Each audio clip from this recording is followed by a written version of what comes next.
Meth, marijuana, and a gun were confiscated by police during a drug raid conducted by several East Alabama agencies. We've got one more extremely cold night across East Alabama, then a warming trend begins. We'll have the complete 7-day forecast for all of East Alabama coming up. As the basketball postseason winds down, baseball season is ramping up across East Alabama. EAN Local News starts right now.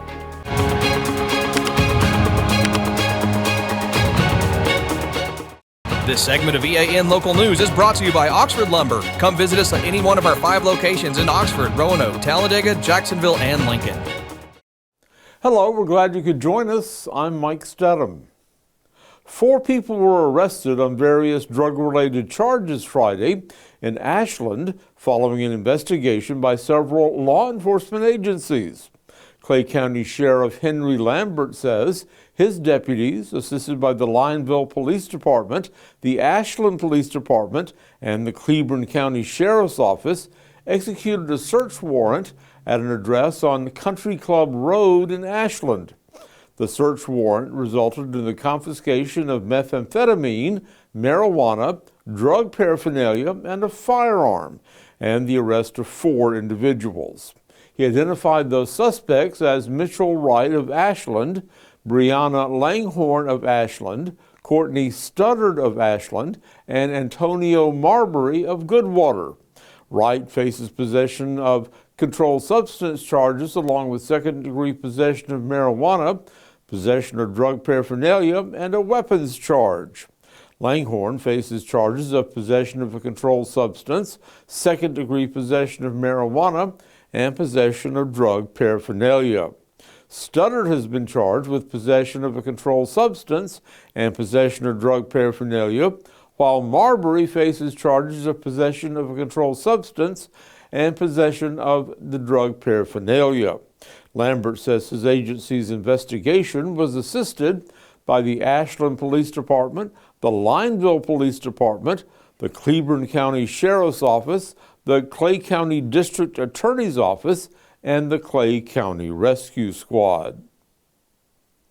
The Innovate Alabama Network Roadshow made a stop at the Calhoun County Chamber of Commerce today. It was the 3rd leg of a 6-region statewide series highlighting Alabama's growing innovation economy, from rural communities to major metro areas. The Innovate Alabama Network is designed to support entrepreneurship and innovation, helping communities, businesses, and local organizations grow and thrive. It's a statewide initiative that includes 168 organizations across 38 counties. 11 East Alabama organizations were recognized this morning for creative thinking, as the Innovation Alabama highlighted our Central East Alabama region, including Calhoun, Cleburne, Talladega, and Randolph counties. The program recognized projects that focus on outdoor recreation, family-friendly spaces, community development, and entrepreneurship, showing a vision for Alabama's future economy by keeping workers and businesses right here in the state. Carrie Green, the program director of network designation, says the program helps keep the ecosystem growing, providing resources and support to foster long-term economic growth and opportunity in the region. These organizations are spread out across municipalities, nonprofit organizations, as well as universities who have went through a very competitive and rigorous process to be a part of this program and deliver programs that just keep on helping us build that ecosystem. Innovation Alabama also provides state funding to help local organizations strengthen their communities and support projects that make a lasting impact, keeping the momentum going for growth and innovation across the region. State Senator Keith Kelly of Anniston, one of the hosts of today's program, says Innovate Alabama is helping build the state's economy and is a great resource for this part of the state. It helps those that have the mindset of entrepreneurship get that idea and put feet on it and get it into action. So So we have a lot of small businesses that come out of it, but it also allows people to fail so they can learn from their mistakes and then change whatever needs to be changed and try it again. The 11 East Alabama groups that were honored this morning for advancing innovation, entrepreneurship, and workforce development in their communities are 8 Acorns, the Calhoun County Chamber of Commerce Foundation, Central Alabama Community College, the cities of Ashland, Lincoln, Roanoke, and Talladega, Jacksonville State University, the Northeast Alabama Bicycling Association, the Sylacauga Alliance for Family Enhancement, and Talladega College. A newer outdoor recreation spot will soon be open for the public to enjoy. Details when we return. For over 60 years, Oxford Lumber has been servicing our area, and our customer service has always been our main focus. Our customer service is what sets us apart from anyone else. From the moment you enter, our highly trained staff will treat you like family. To enthusiastically provide total customer satisfaction within a positive and self-fulfilling employee relations environment. Visit us at any of our 4 locations or at oxfordlumber.com. Hi, my name is Edith Couch, and I'm a patient at Good Hydrations. Well, I've known Dr. Sneed, and I've known the people at CARES ever since I moved here from Atlanta. And so I had told him about my infusions that I got because I went all the way to Birmingham. These are friends, and they're also very caring people. They asked me questions, asked me what I wanted, told me what they had to offer, what they thought would be best for me given my health situation. And so I've been coming here ever since the first trial one that I did with them.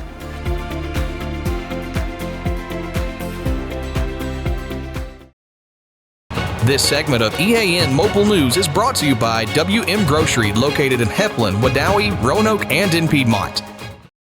Anniston officials are gearing up for the grand opening of the city's newest bicycle track in a little over a month. The Chalkline Pump Track, located adjacent to the Chief Ladiga Trail on West 14th Street, will officially open on April 4th. To mark that occasion, Anniston Mayor Sierra Smith Roston will host a group ride that morning on the Ladiga Trail extension. The ride will begin at Wiggs Wheels, 1229 Noble Street at 9 a.m. and follow the trail to the Michael Tucker Park and back downtown. The ride will end at 11 a.m. at the new pump track for the official ribbon-cutting ceremony. All ages and skill levels are welcome to ride, celebrate, and enjoy Anniston's newest outdoor recreation feature. Alabama home sales took their traditional seasonal tumble in January, according to a report from the state's Association of Realtors. But median sales prices continued to rise.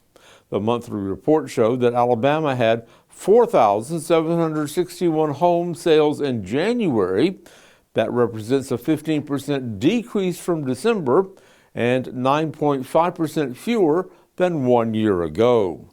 The median sales price in Alabama grew by $36,052 year over year to $244,520, a 17.3% annual increase. The 19,073 active monthly listings at the end of January were 7.5% higher than the year prior. The report forecasts that monthly listings will decrease by about 2.9% between now and the next monthly report if trends continue. A local charity is working to help feed people one jar of peanut butter at a time. That story and more when we return. Since 1993, WM Grocery has been a major part of our local community. WM offers the very best in fresh produce and an outstanding meat department. WM also has many local products not found anywhere else and fresh sushi every day. If you need an event catered, come see Mrs. K at any WM store. Curbside pickup is also available for your online grocery orders. Be sure to download the WM app for all the deals of the week and shopper rewards. Go check them out today at any of their locations. We take pride in our community and appreciate your business. Life doesn't stop for car service, and now it doesn't have to. With the Ford Mobile Service Van from Buster Miles Ford, our certified technicians come to you for oil changes, brake service, tire rotations, battery tests, and more. It's the same trusted service now delivered right to your driveway. Schedule your Ford Mobile service today at bustermilesford.com. This segment of EAN Local News is brought to you by Waldrop Metal Buildings, custom metal buildings built right here in Anniston. Gadsden Regional Medical Center is working to fight hunger in the community by collecting peanut butter to donate to the Etowah Community Food Bank. The 4th annual Jars of Love Peanut Butter Drive starts next week and will continue through March 27th.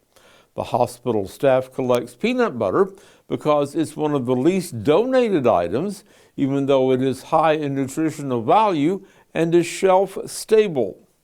Michael Hall, the CEO of Gadsden's Regional Medical Center, says local officials estimate 17% of adults in the community and over 22% of the children don't have access to enough food, and that can contribute to poor health. This year, Gadsden Regional Medical Center has a goal to collect 1,500 jars of peanut butter and other nut butters for the food bank. On top of accepting the physical donations of jars, individuals and businesses may now support through an online giving platform where all the funds raised are given directly to the local food bank. More information is available on the hospital's website or by calling 256-494-4300. Officials with the Anniston Fire Department and the Calhoun County EMA say a controlled burn is underway this week at the Clark Range Complex near Sachs. The burn is being conducted by the Fort McClellan Training Center, and it could cause smoke to drift into nearby residential areas. National Guard officials say this is a planned and monitored training exercise, and there's no cause for alarm. Controlled burns are an important part of maintaining training readiness and reducing the potential fire hazards. The burns are scheduled to wrap up Tuesday evening, but if conditions change, updates will be provided. Heflin Police Chief Ross McGlawn received the Spirit of Cleburne Award this weekend at the annual Cleburne County Chamber of Commerce Awards Banquet. That award is given to an individual or group that embodies Cleburne County and what makes it a special place to be. The award cited the chief's work last fall in the Great Toilet Paper War of 2025, which started with his social media post challenging local high school seniors to TP the Heflin Police Station instead of private homes. The tongue-in-cheek battle escalated quickly, with local businesses and organizations taking sides and providing hundreds of rolls of ammunition to both sides. It even caught the attention of national news media, and donations came in from all 50 states and several foreign countries. Alabama Scenic River Trail and Coosa Riverkeeper are partnering for a cleanup of the remains of Harts Ferry Park and boat ramp this coming Saturday in Ohatchee. Volunteers are invited to gather at 9 Saturday morning to help remove trash and debris from that area. Registration forms for volunteers are available on the Coosa Riverkeeper website. So winter is back after a brief preview of spring. What's next weather-wise for East Alabama? John Holders in the EAN Weather Center with your local forecast. Mike, indeed, it is winter time again across East Alabama, but it will not last for long. We've got warm temperatures just right around the corner. The complete forecast is next. Big dreams deserve a strong foundation. Whether you're starting a business, building a backyard shop, or just need more space, Waldrop Metal Buildings is ready to help. Every project is built to fit your vision, your style, and your budget. Let's bring that dream to life. Call Waldrop today.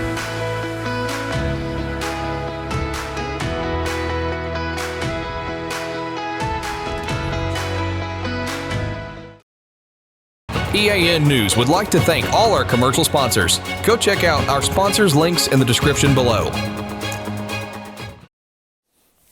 Blue sky and sunshine today across East Alabama. Certainly no problems there whatsoever. A beautiful looking day across East Alabama. But then you step outside and it did not feel good at all. Beautiful day on the EAN weather cam on Quintard Avenue in Anniston. But the high today, only in the 40s, 43 degrees, nowhere close to our average high of 61. A cold morning this morning at 28 degrees. Again, double digits below the average for this time of year. And the cold weather is going to be even worse tonight across East Alabama. We've got no chance of rain because it would be snow for sure, but we've got bitter cold temperatures tonight as we drop down to 20 degrees across the region. Going to be a cold night tonight, but more sunshine tomorrow. And with that sunshine, we've got a pretty nice warm-up coming on your Tuesday. 35 degrees by 9 a.m., 49 degrees by lunchtime. Tomorrow afternoon around 3 o'clock, we're back in the 50s already, back at 55 degrees. Not too bad tomorrow afternoon, the whole day with plenty of sunshine and blue sky. Here's the 7-day forecast for all of East Alabama, and those temperatures going right back to springtime. It just doesn't last long, the cold weather at this time of year as we approach the end of February, 1st of March. It just doesn't last long. So we're back in the mid-60s by Wednesday. A rainy day coming up on Thursday, but this will be a warm rain, almost 70 degrees on Thursday afternoon. A small chance of a shower. This will be early in the day on Friday. No big deal with that. The highs will again be in the upper 60s. And then, to be honest with you folks, a really nice spring weekend coming up. Last day of February, first day of March, going to be very nice. 71 on Saturday, 74 on Sunday, Monday at 72. Those nighttime lows say goodbye to the 20s. We're back in the 40s. So some cool nights, some very mild afternoons. Going to be a very nice weekend coming up. Most of your Friday is going to be good. And then Saturday and Sunday, very spring-like once again, all across East Alabama. Let's take a look now at kind of what's causing all of this. We've got this big dome of high pressure right here off the Florida Panhandle, and that is keeping most all of the southeastern United States up into the Midwest dry. You see the remnants of what's left with this big blizzard they're having up in the Northeast with that big nor'easter up there. But this high pressure system here in the Gulf of Mexico keeping us dry, and that's also going to keep us warm. We're going to pump some warm air in from the Gulf of Mexico, and we're setting the stage for some nice weather, some warm weather coming up until Thursday. I'll be back here tomorrow morning, bright and early at 6 a.m. with your Tuesday weather at a glance. Sports is coming up next. Colby Amos right after the break. Discover the elegance of fine jewelry at Couch's Jewelers. From timeless diamonds to stunning gemstones, every piece is crafted to perfection. Experience the quality in person. Your next treasure awaits. Visit us today in Anniston. One of the most exciting and anticipated games of the postseason lived up to the hype over the weekend as the top teams in Class 6A went head-to-head with a spot of the Elite Eight on the line. Number 1 in the state, Oxford High School, faced off against third-ranked Gadsden City High School in what many consider to be the premier matchups of the entire postseason. The game was tight from the opening tip, with both teams trading baskets and defensive stops. Neither side was able to build much separation as the intensity matched the moment. Oxford entered the matchup with added motivation, remembering a tough postseason loss to Gadsden City last year. That result stayed with the Yellow Jackets, serving as fuel throughout the season into this rematch. This time, Oxford responded with strong defense, disciplined possession, and using timely scoring to help the Yellow Jackets slowly take control in the second half. In the final minutes, Oxford made key plays on both ends of the floor, closing out a 53-45 win to secure the victory. With the win, Oxford not only avenged last season's loss, but also punched its ticket into the Elite Eight, continuing its run in the Class 6A postseason. A statement victory for the Yellow Jackets as Oxford moves one step closer to a state title in a postseason filled with high expectations and tough competition. As the basketball postseason comes to a close, baseball season is now fully underway across East Alabama, with several teams opening their schedules up over the weekend. One of those teams was Jacksonville High School, which earned a strong start to the season. Jacksonville defeated Mumford 6-0 on Friday, and the win marked the first victory for first-year head coach Taylor Hayes. Pitching and defense set the tone for the Golden Eagles as they opened the season out with a shutout. There were also several other notable results from the opening weekend. White Plains High School picked up an 8-7 win over Welborn with a walk-off RBI single in the bottom of the 7th inning. Ohatchee High School earned an 11-1 win over Asheville. Sawyer Beagle led the way on the mound, allowing just 1 hit with no walks and 7 strikeouts in 3.5 innings. With baseball now in full swing across East Alabama, teams are beginning their push through an early start to the spring season. That's going to be all that we have for sports today. Back to you, Mike. Thanks for watching East Alabama Now Local News. We appreciate all your support. Please like and subscribe to see more local news for your area. We'll see you back here Tuesday for your news on your schedule.